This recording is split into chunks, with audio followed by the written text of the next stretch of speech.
When I turned 65, I threw a party for the family. No one came. That same day, my daughter-in-law posted photos of everyone on a cruise. I just smiled. When they came back, I handed her a DNA test that made her go pale. I'm glad to have you here. Follow my story until the end and comment the city you're watching from, so I can see how far my story has reached. I spent 3 weeks planning my 65th birthday party, 3 weeks choosing the perfect menu, decorating the dining room with fresh flowers, and calling everyone to confirm they'd be there. I even bought a new dress, navy blue with tiny pearl buttons, the kind Elliot always said made me look elegant. The table was set for 8, place cards written in my best handwriting: Elliot, Meadow, little Tommy, who just turned 7, sweet Emma, who's 5, my sister Ruth, her husband Carl, and of course myself at the head of the table where I could see everyone's faces as we celebrated together. By 6:30, no one had arrived. I checked my phone 3 times, thinking maybe I'd gotten the time wrong, but there it was in my calendar. Birthday dinner, 6 p.m. I'd sent reminders to everyone just 2 days before. At 7 o'clock, I called Elliot, straight to voicemail. Then Meadow's phone. Same thing, same. Ruth didn't answer either, which was strange because she always picks up on the second ring. I stood in my dining room, looking at the untouched plates. The candles I'd lit an hour ago now burned down to stumps. The roast was getting cold in the oven. The chocolate cake I'd spent all morning making sat perfect and uncut on the kitchen counter. Maybe there was traffic. Maybe something came up at the last minute. These things happen, I told myself, even though my chest felt tight and my hands wouldn't stop shaking. By 8 o'clock, I knew they weren't coming. I sat down heavily in my chair, staring at the empty seats around me. This wasn't just lateness. This was something else entirely. The silence in my house felt different. Not peaceful, but hollow, like the house itself was holding its breath. That's when I made the mistake of checking Facebook. There, at the top of my feed, was a photo that made my blood freeze. Meadow, radiant in a flowing white sundress, her arm around Elliot, who was grinning wider than I'd seen in months. Behind them, the deep blue of the ocean stretched endlessly. The caption read, "Living our best life on the Mediterranean. So grateful for this amazing family getaway." I scrolled down. More photos. Tommy and Emma building sandcastles on a pristine beach. Ruth and Carl sharing cocktails at what looked like an elegant ship's bar. Everyone was there. Everyone except me. The timestamp showed the photos were posted just an hour ago. While I was sitting here, waiting for them, they were thousands of miles away, toasting with champagne and laughing at some sunset dinner on a cruise ship. I felt something crack inside my chest. Not break. Crack. Like ice on a lake when the temperature drops too fast. They'd planned this. All of them. Meadow had organized a family vacation that deliberately excluded me, scheduled it for my birthday, and somehow convinced everyone to go along with it. Even Ruth, my own sister, who'd helped me pick out decorations for this party just last week. I stared at that photo until my eyes burned. Meadow's smile looked especially bright, almost triumphant. She was standing exactly where I should have been, at the center of my family, surrounded by the people who were supposed to love me most. My phone buzzed. A text from Elliot. "Sorry, Mom. Forgot to mention we'd be out of town this week. Meadow booked a surprise trip. Happy birthday, though. Forgot to mention. As if a Mediterranean cruise was something you just casually forgot to tell your mother about. As if booking it on my birthday was pure coincidence." I set the phone down carefully, afraid I might throw it against the wall if I held it any longer. The roast was definitely cold now. I walked to the kitchen and turned off the oven, my movements mechanical and strange. I felt like I was watching myself from outside my body, observing this sad woman in her navy blue dress. Cleaning up the dinner no one came to eat. I wrapped the cake in plastic and put it in the refrigerator, blew out what remained of the candles, started loading the good china back into the cabinet, each plate clicking against the others with a sound that seemed too loud in the quiet house. Meadow had won something tonight, though I wasn't entirely sure what game we'd been playing. All I knew was that for the first time in my 65 years, I felt truly invisible. Not just overlooked or forgotten, but erased.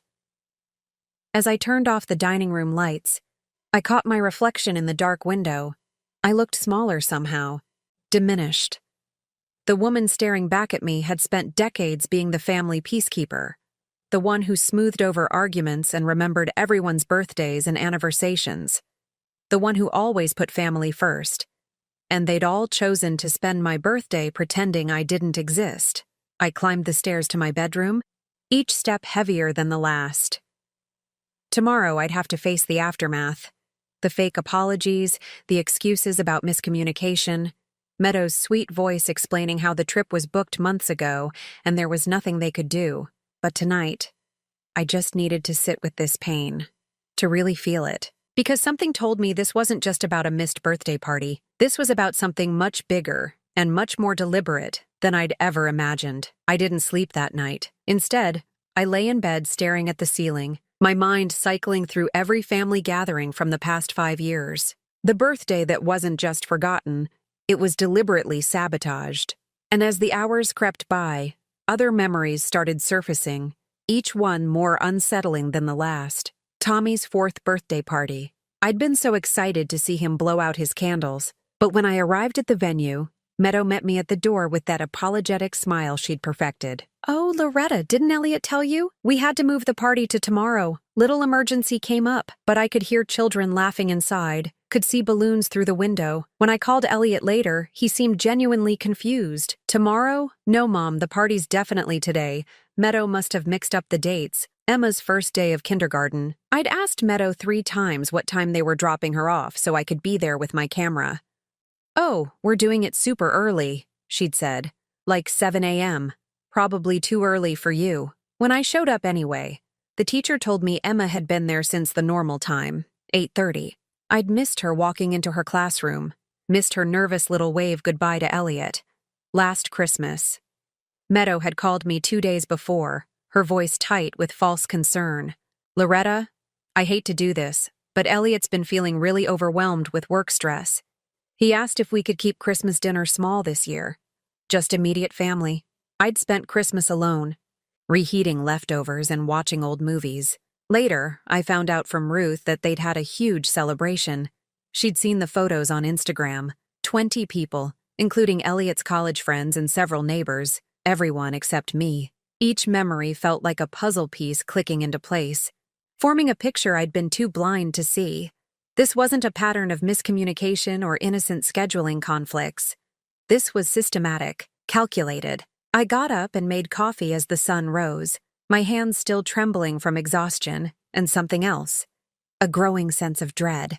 I pulled out my phone and started scrolling through Meadow's social media posts from the past year, really looking at them for the first time. There she was at Tommy's school play, sitting in the front row next to Elliot. I'd asked about that play specifically, and she'd told me it was canceled due to a flu outbreak.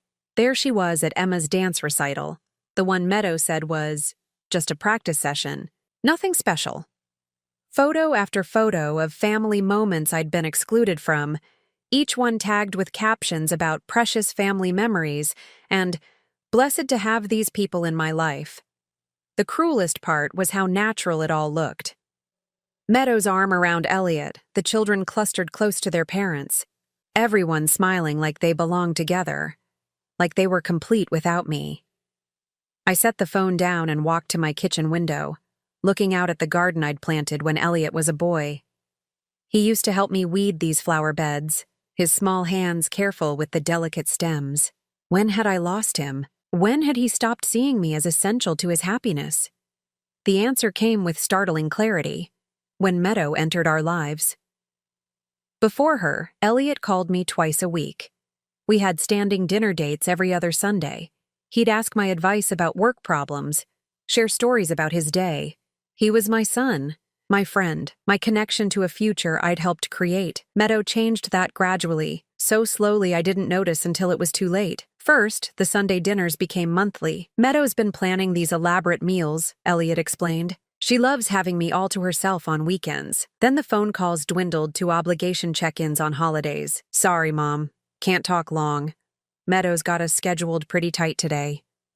She never said anything directly against me. That would have been too obvious, too easily countered.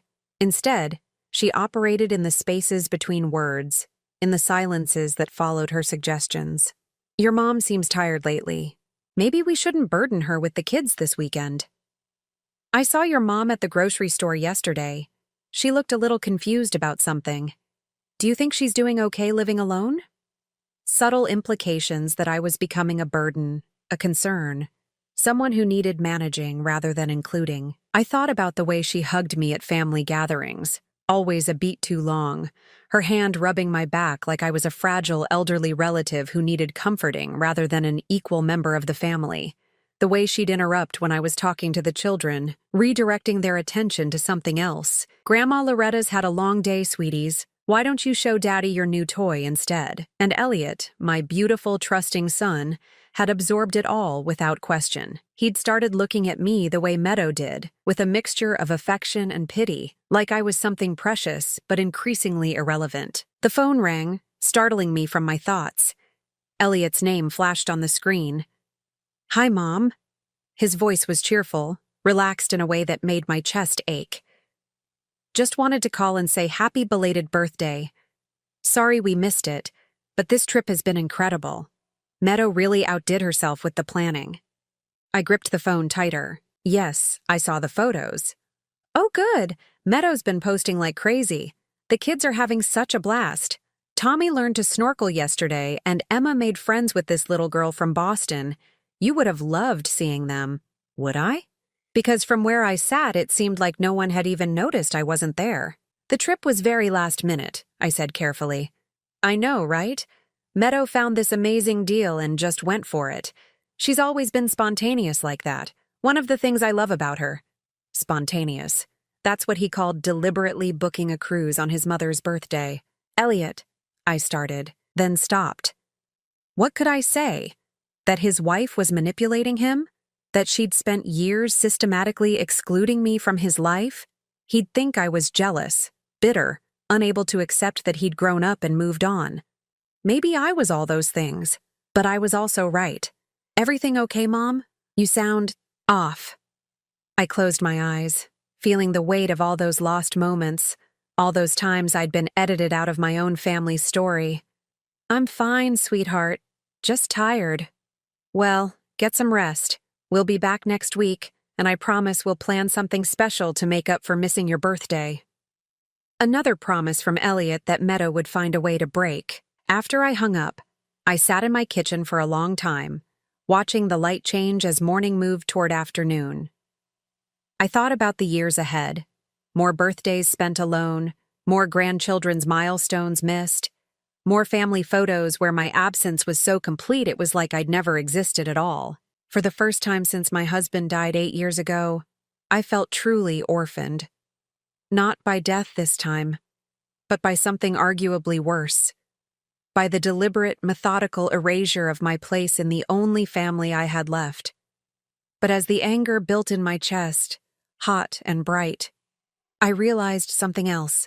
I wasn't going to disappear quietly. If Meadow wanted to play games, she'd picked the wrong opponent. I'd raised Elliot when his father left us. I'd worked 2 jobs to put him through college, sacrificed my own dreams to ensure he had every opportunity. I'd earned my place in this family, and I wasn't giving it up without a fight. I just needed to figure out what I was really fighting against. It was Tuesday morning, exactly 1 week after my abandoned birthday party, when the doorbell rang. I was still in my robe, nursing my second cup of coffee and staring at the stack of thank you cards I'd bought for a celebration that never happened. The sound startled me. I wasn't expecting anyone.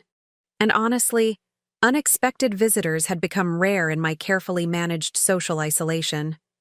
Through the peephole, I saw a man I didn't recognize, mid-40s maybe, with dark hair and worry lines etched deep around his eyes. He was well-dressed but rumpled, like he'd been traveling. His hands were shoved deep in his coat pockets, and he kept glancing around nervously as if he wasn't sure he should be there. I almost didn't answer.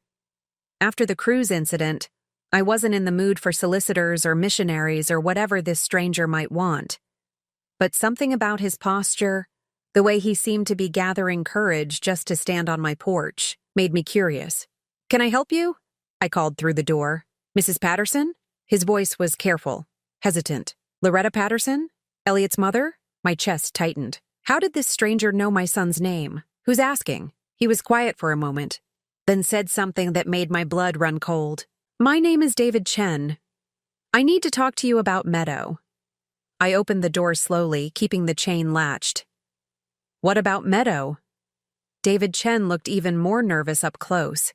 His hands were trembling slightly, and there were dark circles under his eyes like he hadn't slept in days. This is going to sound crazy, Mrs. Patterson, but I think my son might be living in your son's house. The chain felt suddenly heavy in my hands. What are you talking about? Tommy, he said, and the name hit me like a physical blow. The little boy. 7 years old, brown hair, has a scar on his chin from falling off his bike when he was 4. I stared at him, my mind reeling. Tommy did have a scar on his chin. Elliot had told me about the bike accident, how scared they'd all been rushing him to the emergency room. But how would this stranger know that?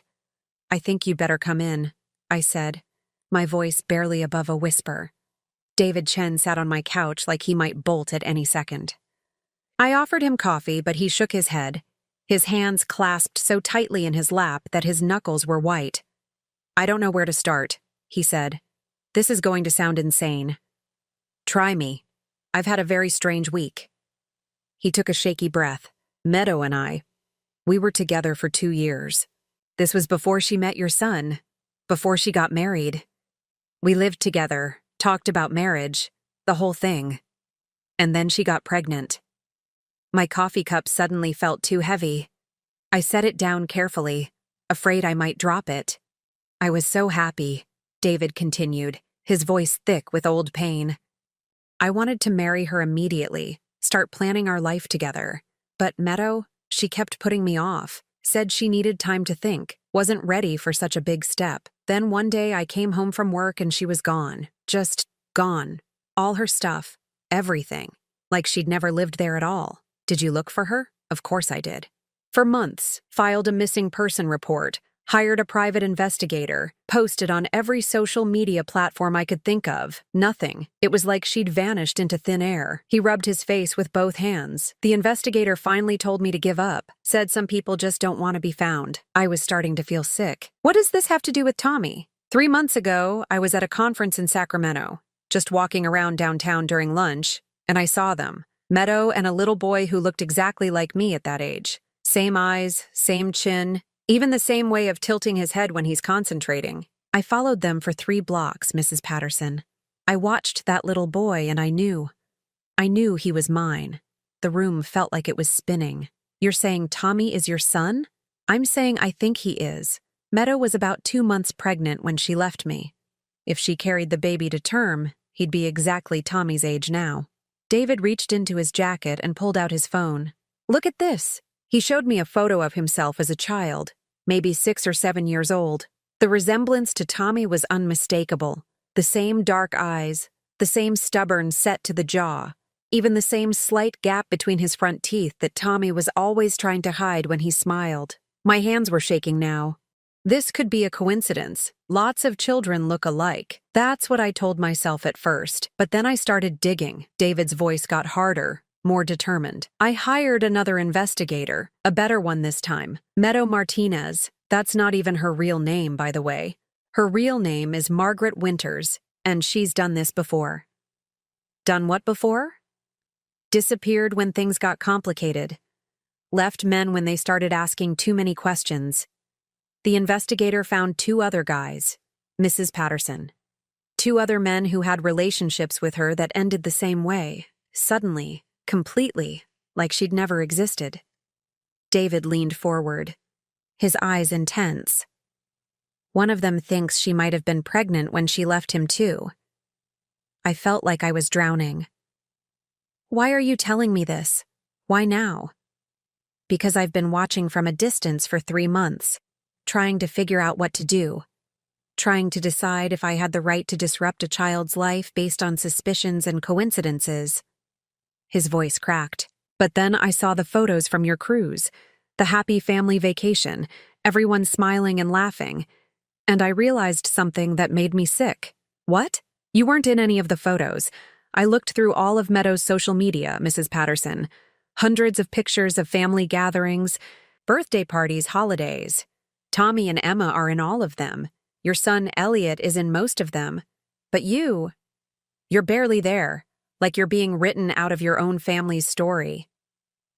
The truth of it hit me like a physical blow. I thought about all those missed events, all those last-minute changes and convenient miscommunications. All those times I'd felt like an outsider looking in at my own family. I started thinking about my own experience with Meadow, David continued. How she isolated me from my friends and family near the end. How she made me feel like I was the problem, like I was too demanding, too clingy. How she convinced me that the people who cared about me didn't really understand our relationship. She's doing the same thing to Elliot, I whispered. I think so. And I think she's doing it to you too, which means if Tommy really is my son, he's not the only victim here. You are too. David reached into his coat again and pulled out a manila envelope. This is why I'm here, Mrs. Patterson. Why I finally worked up the courage to knock on your door. What is it? DNA test results. I managed to get a sample of Tommy's hair from the barbershop where Meadow takes him. Had it tested against my own DNA. His hands were shaking as he handed me the envelope. I got the results yesterday. I stared at the envelope, afraid to touch it. Inside was information that could destroy my family or save it, and I had no way of knowing which. Before you open that, David said quietly, I need you to know something else. I don't want to take Tommy away from the only father he's ever known. I don't want to traumatize him or disrupt his life. But I can't stand by and watch Meadow manipulate and lie to the people who love him, including you. What are you asking me to do? I'm asking you to help me make sure he's protected. From her. From whatever game she's been playing with all of us. David's voice was steady now, resolved. Because if she's lied about this, Mrs. Patterson, what else has she lied about? And who else is she going to hurt? I looked at the envelope in my hands, feeling the weight of whatever truth was inside. Outside, a car door slammed, and I heard children laughing as they walked past my house. Normal sounds of a normal afternoon in a normal neighborhood where mothers didn't steal children, and grandmothers didn't get erased from family photos. But my life hadn't been normal for a long time. I just hadn't wanted to admit it. Mrs. Patterson? David's voice was gentle now, almost kind. Are you ready to know the truth? I thought about Tommy's sweet face, about the way he used to run to me with his arms outstretched before Meadow started discouraging those displays of affection. I thought about Emma, who barely knew me anymore because I'd been excluded from so much of her life. I thought about Elliot, my son, who'd been slowly poisoned against his own mother. I thought about my empty birthday party and all those family photos where I didn't exist. Yes, I said, and opened the envelope. The DNA results were written in clinical, unforgiving language, 99.7% probability of paternity. The numbers swam before my eyes as I read them again and again, hoping somehow they'd change, hoping this was all an elaborate mistake or cruel joke. Tommy wasn't Elliot's son. My grandson, the little boy I'd watched take his first steps, helped teach to tie his shoes, read bedtime stories to when he was small enough to curl up in my lap. He wasn't my blood at all. And Elliot, my devoted son who'd named Tommy after his own grandfather, had no idea he'd been raising another man's child. I'm sorry, David said quietly. He was still sitting on my couch, watching my face as I processed the information. I know this must be devastating. I set the papers down with hands that wouldn't stop trembling. How long have you known for certain? Since yesterday, but I've suspected for months. He pulled out his phone again and showed me more photos, surveillance pictures he'd obviously taken from a distance. Tommy playing at a park, Tommy walking into a school building, Tommy riding a bike down what looked like my neighborhood street. I've been following them sometimes. I know how that sounds, but I had to be sure. You've been watching my family? I've been watching my son, David corrected, his voice firm but not hostile. And trying to understand what kind of woman could steal a child and build an entire life around that lie. The anger came then, hot and overwhelming. Not at David, he was as much a victim as the rest of us, but at Meadow, at the magnitude of her deception, the cruelty of it. She hadn't just lied about Tommy's parentage, she'd built her entire marriage on that lie, used an innocent child as the foundation for a life she had no right to claim. She trapped Elliot, I said, the words coming out harsh and bitter. She got pregnant with another man's baby and used it to secure a marriage to my son. It looks that way. David's expression was grim. The timeline fits perfectly. She left me when she was about 2 months along, just starting to show. If she moved fast, found someone quickly, she could have convinced him the baby was premature or just small. I thought back to Tommy's birth. How excited Elliot had been when he called to tell me Meadow was in labor. He came 3 weeks early, I remembered. Elliot was worried about complications, but the doctor said everything was fine. Because everything was fine. Tommy wasn't premature. He was exactly on schedule. For my timeline, not Elliot's. The pieces were falling into place with sickening clarity. Meadow's whirlwind romance with my son, the quick engagement, the wedding that happened barely 6 months after they met. I'd thought it was romantic at the time, true love conquering all. Now I realized it was something much more calculated. She needed a father for Tommy before he was born, I said. Someone stable, someone who wouldn't question the timing too closely. Someone trusting, David added. Someone who wouldn't demand a paternity test because the thought would never occur to him. That was Elliot exactly. My son had always been honest to a fault, incapable of the kind of deception that would make him suspicious of others. He took people at face value, believed what they told him. It was one of his best qualities, and Meadow had weaponized it against him. There's more, David said, and something in his tone made my stomach clench. The investigator I hired found out some other things about Meadow. Things that might explain why she's been pushing you out of the picture. What things? David pulled out a folder and handed it to me. Inside were photographs, documents, what looked like copies of official records. Her real name is Margaret Winters. She's 34, not 31 like she told your son. She grew up in foster care, aged out of the system at 18. No family, no real connections anywhere. I studied a photograph that looked like it came from a high school yearbook. The face was definitely Meadow, but younger, harder somehow. Her hair was different, darker, and there was something in her eyes that I'd never seen in the woman who married my son. A kind of desperate hunger. She's been married before, David continued. Twice. Once to a man named Robert Kim in Nevada, once to someone called James Fletcher in Oregon. Both marriages ended in divorce within 2 years, both times with her getting significant alimony settlements. She's done this before, I whispered. The pattern's always the same. She meets a man with money or stability, moves fast to lock him down, then systematically isolates him from his support system. Friends, family, anyone who might see through her act or ask uncomfortable questions. I thought about how Elliot's college friends had gradually stopped coming around after he married Meadow, how he'd drifted away from his work colleagues, how he rarely talked about his job anymore except to mention how stressful it was, how he'd become increasingly dependent on Meadow for social connections, for emotional support, for everything. She's been isolating him, I said, and you, because you're the biggest threat to her control. Mothers see things other people miss. They ask questions. They remember details from before she came along. David leaned forward, his expression intense. She needed you out of the picture, Mrs. Patterson. Not just distant, completely erased. That's why the birthday party sabotage. That's why all the missed events and miscommunications. She's been systematically training your family to function without you. The cruelty of it took my breath away. But why?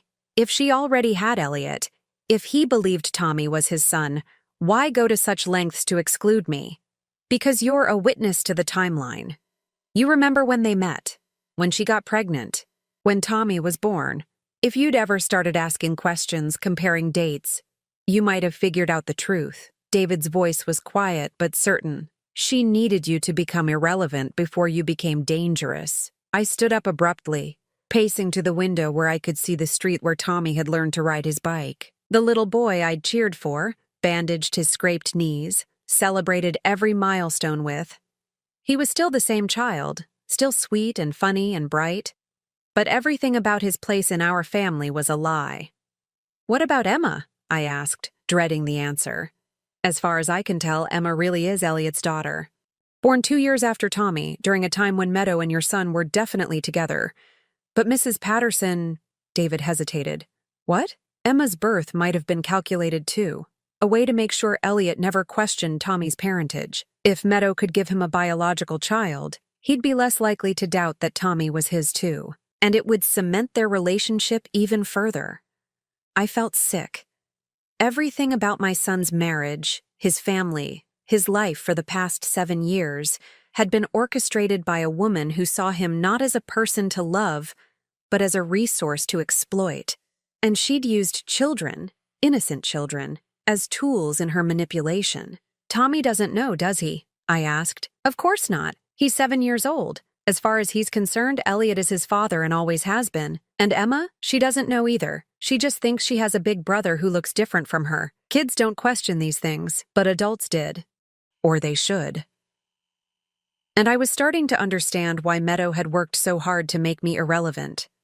A grandmother who spent time with her grandchildren, who was really present in their lives, might eventually notice that Tommy looked nothing like his supposed father, might start asking questions about family resemblances, about genetic traits that didn't add up. David, I said slowly, why did you decide to tell me this now? You could have just demanded a paternity test, gone through the courts, tried to get custody. Why involve me? He was quiet for a long moment, staring at his hands. Because I realized something when I saw those cruise photos. Meadow isn't just destroying my relationship with my son, she's destroying yours too.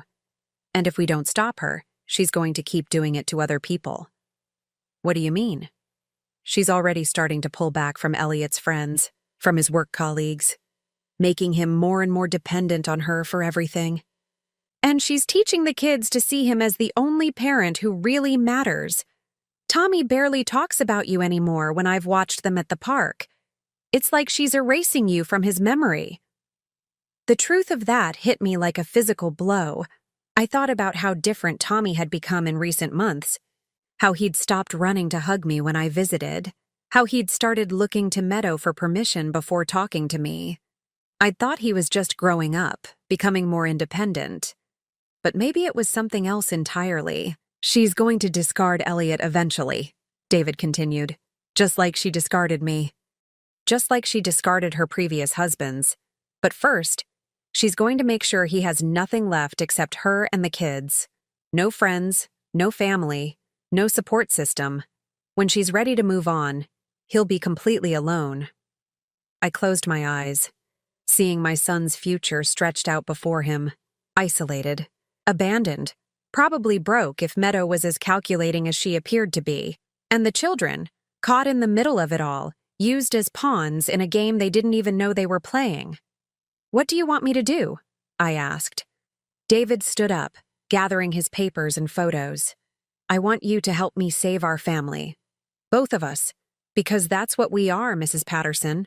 Family. You're Tommy's grandmother in every way that matters, even if we don't share DNA. And I'm not going to let Meadow destroy that just because she's afraid of the truth. He handed me a business card with his contact information. Think about it, but don't think too long. They'll be back from their cruise in a few days, and when they are, Meadow's going to be watching for any sign that you're becoming a problem again. If we're going to act, it has to be soon. After David left, I sat in my living room holding the DNA results and staring at that business card. Outside, the afternoon was fading into evening, and the house felt quieter than ever. But for the first time in months, the silence didn't feel empty. It felt like the calm before a storm, because Meadow Martinez, or Margaret Winters, or whatever her real name was, had made a critical mistake. She'd thought she could erase me completely, make me irrelevant to my own family's story. But I wasn't gone yet, and now that I knew what she really was, I wasn't going anywhere. I called Elliot 3 days after the family returned from their cruise. My voice was steady, practiced. I'd rehearsed this conversation a dozen times in my head. Hi, sweetheart. I was wondering if we could all get together for dinner this weekend. I have something important I'd like to discuss with you and Meadow. There was a pause on the other end. Is everything okay, Mom? You sound serious. Everything's fine. I just think it's time we had a real family conversation. About us. About the future. I've been doing some thinking while you were away. Another pause. Longer this time. I could hear Meadow's voice in the background, though I couldn't make out the words. When Elliot came back on the line, his tone was more cautious. Meadow wants to know what kind of conversation. She's concerned that you might be upset about the cruise timing. Of course she was concerned. Meadow's instincts were sharp. She could probably sense that something had shifted, even through the phone. Tell Meadow I'm not upset about anything. I just think it's important for families to communicate openly. Don't you? Saturday evening would be perfect. I'll cook. Let me check with Meadow and get back to you. The fact that my 38-year-old son needed to check with his wife about having dinner with his mother would have been laughable if it weren't so heartbreaking. But I kept my voice light. Of course, let me know. He called back 2 hours later. Saturday works? 6 o'clock? Perfect. I'm looking forward to seeing everyone. That was Thursday. I spent Friday preparing for what I knew would be the most important conversation of my life. David and I had met twice more since his first visit, planning carefully how to present the truth in a way that would protect Tommy while exposing Meadow's deception. The DNA results were safely tucked in a manila folder on my kitchen counter, along with copies of the documents David's investigator had found. Margaret Winter's real identity, her previous marriages, the timeline that proved Tommy couldn't be Elliot's biological son. Everything we needed to strip away the lies Meadow had built her life on. I made Elliot's favorite meal, pot roast with garlic mashed potatoes and the green beans he'd loved since childhood. If this was going to be the last family dinner we ever shared, I wanted it to be memorable for the right reasons, at least initially. Saturday evening arrived gray and drizzly, typical October weather. I set the dining room table with my good china, the same dishes I'd planned to use for my birthday celebration 2 weeks ago. The irony wasn't lost on me. They arrived precisely at 6. Meadow was wearing a flowing cream-colored dress that made her look younger, more innocent. Her hair was perfectly styled, her makeup flawless. She looked like the picture of a devoted wife and mother, someone incapable of deception. Tommy bounded through the door first, all 7-year-old energy and excitement. "Grandma Loretta! I learned to swim on the cruise. Want to see me do the doggy paddle?" My heart clenched as I hugged him, knowing what I was about to reveal would change everything for this innocent child. "Maybe after dinner, sweetheart. Go wash your hands." Emma followed more quietly, clutching a small doll with tangled hair. At 5, she was more reserved than her brother, more cautious around me since Meadow had started discouraging their affection. But she still let me kiss her forehead before following Tommy to the bathroom. Elliot hugged me warmly, and for a moment, I could pretend this was just a normal family dinner. "Something smells incredible, Mom. I've missed your cooking." "You look tired," I observed. He did. There were new lines around his eyes, and he'd lost weight. "Work's been brutal lately. The merger's got everyone stressed." He glanced at Meadow, who was examining my living room like she was cataloging potential problems. "But Meadow keeps telling me I need to find a better work-life balance." "Stress is so bad for your health," Meadow said, appearing beside us with that practiced smile. "I keep encouraging Elliot to consider early retirement. We could travel more, spend more time with the children. Early retirement at 38.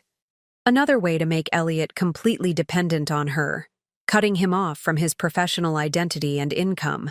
I smiled back pleasantly. "How wonderful that you're thinking about the future. That's actually related to what I wanted to discuss tonight." During dinner, I kept the conversation light. The children chattered about their cruise adventures, and Meadow played the perfect mother, cutting Tommy's meat and reminding Emma to use her napkin. She was good at this performance, warm, attentive, completely believable, but I noticed things I'd missed before. How she interrupted when Tommy started telling a story about missing me while they were gone. How she redirected Emma's attention when the little girl asked why I hadn't come on the trip with them. How she subtly managed every interaction, controlling the flow of conversation and affection. After the children finished eating, I suggested they play in the living room while the adults talked. Meadow immediately objected. "Oh, they should probably get ready to go soon. Tomorrow's a school day and we like to keep their routine consistent." "This won't take long," I said firmly. "And I think what I have to share might affect their routine quite a bit." Something flickered across Meadow's face, just for a second, but I caught it. Fear. When the children were settled with their toys in the next room, I returned to the dining room where Elliot and Meadow waited. The manila folder sat on the table beside my coffee cup like a loaded weapon. "So," Elliot said, reaching for Meadow's hand across the table, "what did you want to talk about?" I took a breath, feeling the weight of the moment. I wanted to talk about honesty, about family, about the importance of knowing who we really are. Meadow's smile tightened almost imperceptibly. "That's a little philosophical for dinner conversation." "Is it?" "I don't think so." I picked up the manila folder, feeling both of them tense. "You see, I've learned some interesting things recently. About family history, about genetics, about the importance of medical records and accurate information."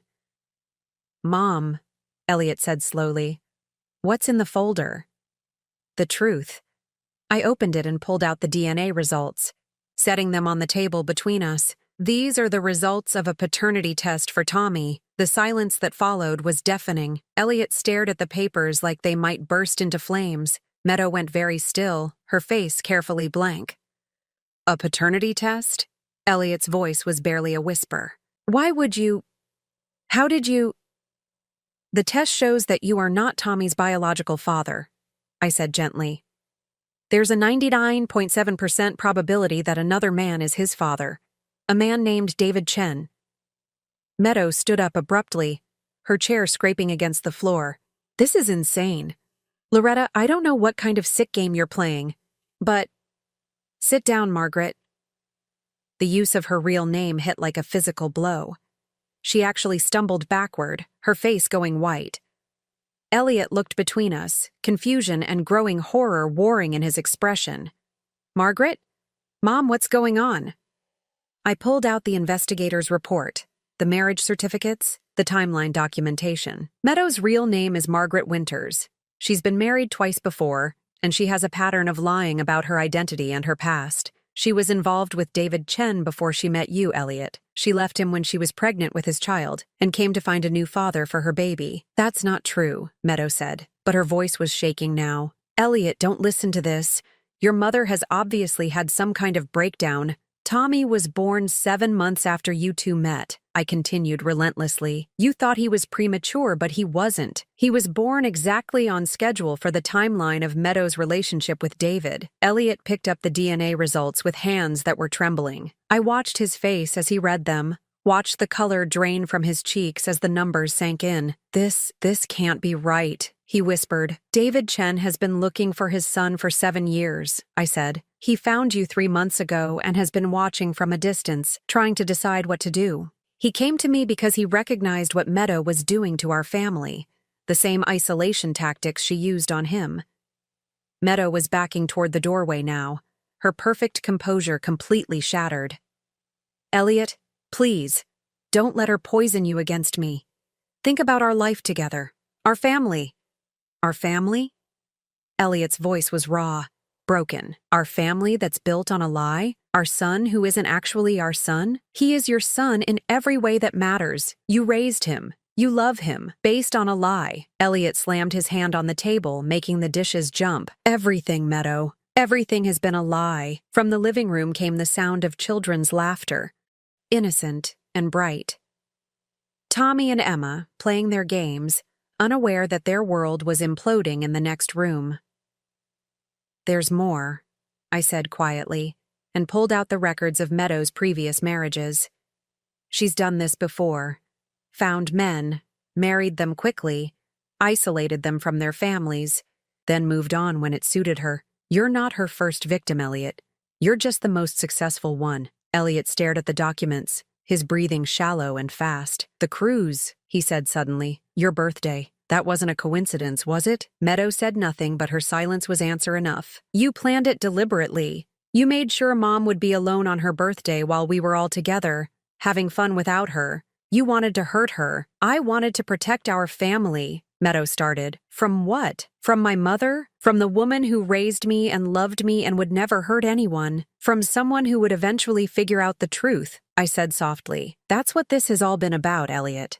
The missed events, the last-minute changes, the gradual separation from your friends and family. Meadow needed to isolate you completely before you started asking questions she couldn't answer. Elliot looked up at his wife.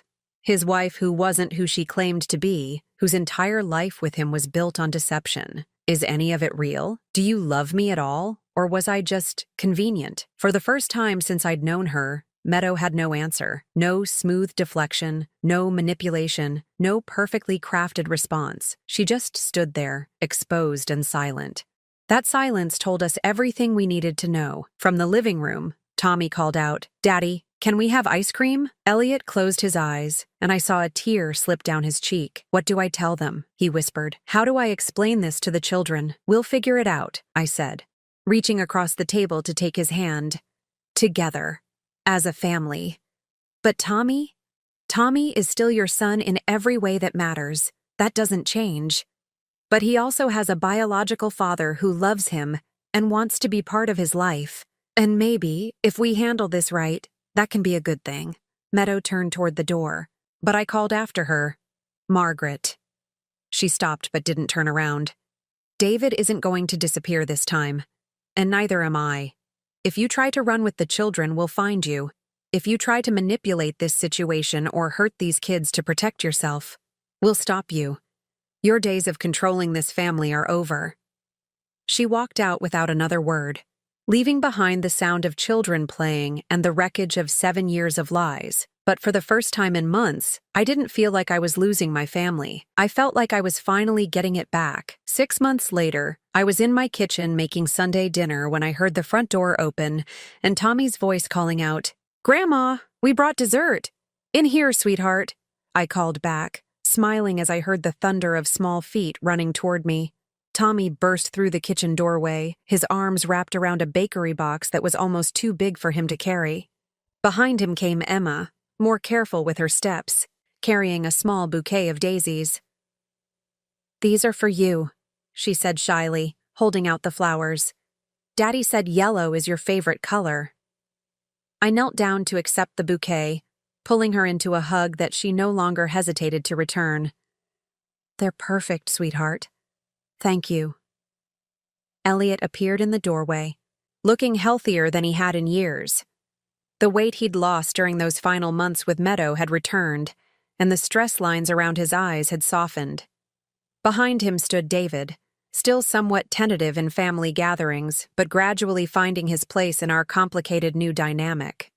"Something smells incredible," Elliot said, kissing my cheek. "Is that your famous apple pie?" "Tommy specifically requested it," I said, ruffling the little boy's hair. "Along with mashed potatoes and that chicken recipe you used to love. The one with the herbs?" Tommy's eyes lit up. "Yes, that's my favorite too, just like Daddy's." The easy way he called both Elliot and David Daddy still took some getting used to, but the children had adapted to their expanded family with the resilience that kids possess. Tommy called Elliot Daddy, and David Daddy Dave, while Emma had simply accepted that Tommy had 2 fathers the same way some of her friends had 2 houses. David set a bottle of wine on the counter, still moving carefully in what had been Meadow's domain. "How can I help?" "You can set the table," I said. "The good china is in the dining room cabinet." It had taken months to reach this point. Months of family therapy, careful conversations with the children, and legal proceedings that finally ended with Meadow's voluntary relinquishment of custody in exchange for avoiding prosecution for fraud. She'd disappeared again, just as she had from David's life 7 years ago, but this time she'd left the children behind. The transition hadn't been easy. Tommy had been confused and heartbroken by his mother's sudden absence, despite all her manipulations. Emma had been clingy and anxious, afraid that more people she loved would disappear. There had been tears, tantrums, and sleepless nights for all of us. But there had also been healing. Elliot had moved back into the house he'd shared with Meadow, but everything felt different now. The oppressive atmosphere of secrets and walking on eggshells was gone. David had rented an apartment just 10 minutes away, close enough to be part of daily life, but far enough to give everyone space to adjust. "Grandma," Tommy said, tugging on my apron, "can I tell you a secret?" I knelt down to his level. "Of course you can."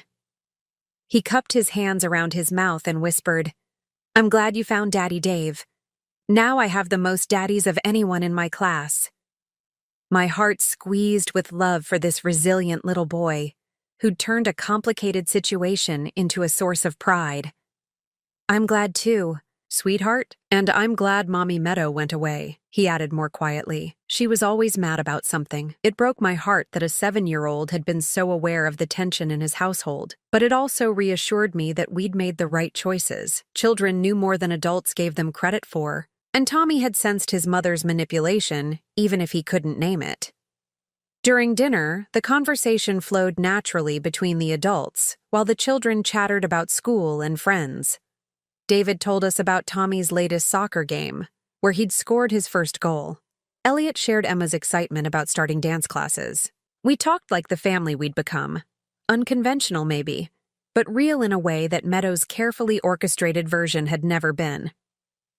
I got a call from my lawyer yesterday, Elliot said as we cleared the dinner plates. The divorce is finally final. How do you feel about that? I asked. He was quiet for a moment, watching Tommy help David load the dishwasher. Relieved mostly, and grateful that it's over without more damage to the kids. Any regrets? About ending the marriage? No. About not seeing the truth sooner. He shrugged. I think I'll always regret that. How much time we lost. How much pain she caused you especially.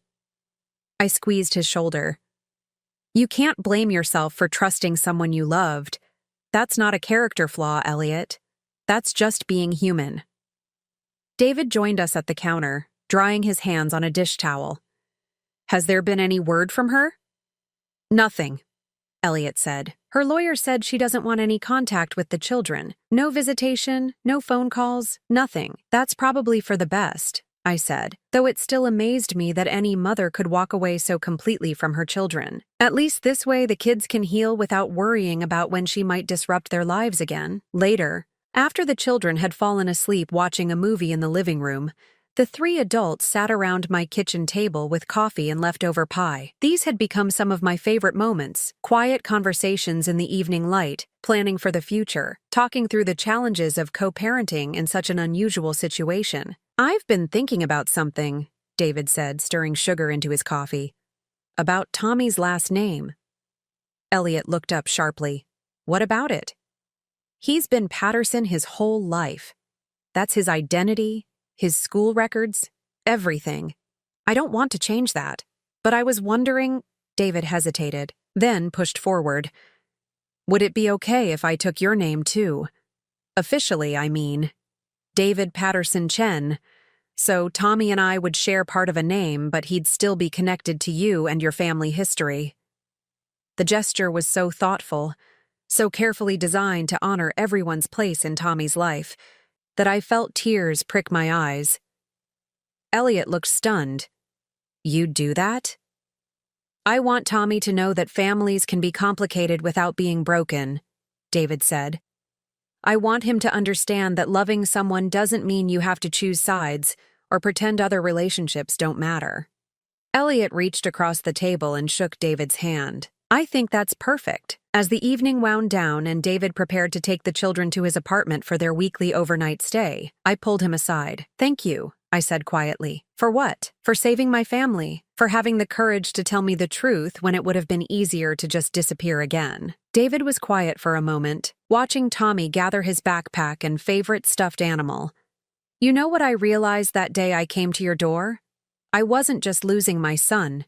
You were losing your family too. Meadow was taking all of us away from each other, piece by piece. But we stopped her. We did. He smiled, and for the first time since I'd met him, it reached his eyes completely. And look what we built instead. I looked around my house, at the children's artwork taped to the refrigerator, at Emma's forgotten sweater draped over a chair, at the family photos that now included David and truly reflected our reality. It wasn't the family I'd imagined when Elliot first got married, but it was infinitely better than the hollow performance Meadow had orchestrated. After everyone left, I sat in my living room with a cup of tea, reflecting on how dramatically my life had changed since that devastating birthday 6 months ago. The empty house that had felt like a tomb now hummed with the echoes of family life. Children's laughter, David's careful questions about family traditions, Elliot's relieved conversation about his future plans. My phone buzzed with a text from Elliot. "Thanks for dinner, Mom. The kids are asking if we can do this every Sunday." I told them that was up to Grandma. I typed back, "Every Sunday sounds perfect. This is what families do." His response came quickly. "Yes, this is what real families do." I set the phone aside and looked at the framed photo on my side table. A picture from last month's trip to the zoo, all 5 of us crowded together in front of the elephant enclosure. Tommy was perched on David's shoulders while Emma held tight to my hand. Elliot stood in the middle, one arm around me and the other around David, grinning like he'd just remembered what happiness felt like. We looked like what we were, a family that had been broken apart and put back together in a new configuration, stronger and more honest than before, not conventional, but real, not perfect, but true. The house settled around me as night fell, but it didn't feel empty anymore. It felt full of possibilities, full of the love that Meadow had tried so hard to destroy, but had never quite managed to extinguish. I'd thought my 65th birthday had marked the end of my relevance to my family's story. Instead, it had marked the beginning of a new chapter, one where love wasn't conditional, where truth mattered more than appearance, and where being a grandmother meant protecting your grandchildren from anyone who would use them as weapons, even their own mother. Tomorrow was Monday, which meant Tommy had soccer practice and Emma had her dance class. David would pick up Tommy while Elliot took Emma, and they'd both end up back here for homework and dinner. It was the kind of routine that Meadow would have controlled and manipulated, but that now flowed naturally from our genuine care for each other. As I turned off the lights and headed upstairs, I thought about the woman who'd tried to erase me from my own family's life. Somewhere out there, Meadow was probably spinning a new identity, crafting a new story, looking for a new family to infiltrate and control. But she'd left something behind that she'd never be able to replace. The love between people who chose to fight for each other instead of giving up. She'd taught us all what we didn't want to be, and in doing so, she'd helped us become exactly who we were meant to be. For that, if nothing else, I supposed I owed her a twisted kind of gratitude. But mostly, I just felt sorry for her. She'd had a real family within her grasp, flawed and complicated, but genuine, and she'd thrown it away for the hollow satisfaction of control, her loss, our gain. And finally, after months of feeling like a ghost in my own life, I was home. Now I'm curious about you who listened to my story. What would you do if you were in my place? Have you ever been through something similar? Comment below. And meanwhile, I'm leaving on the final screen 2 other stories that are channel favorites, and they will definitely surprise you. Thank you for watching until here.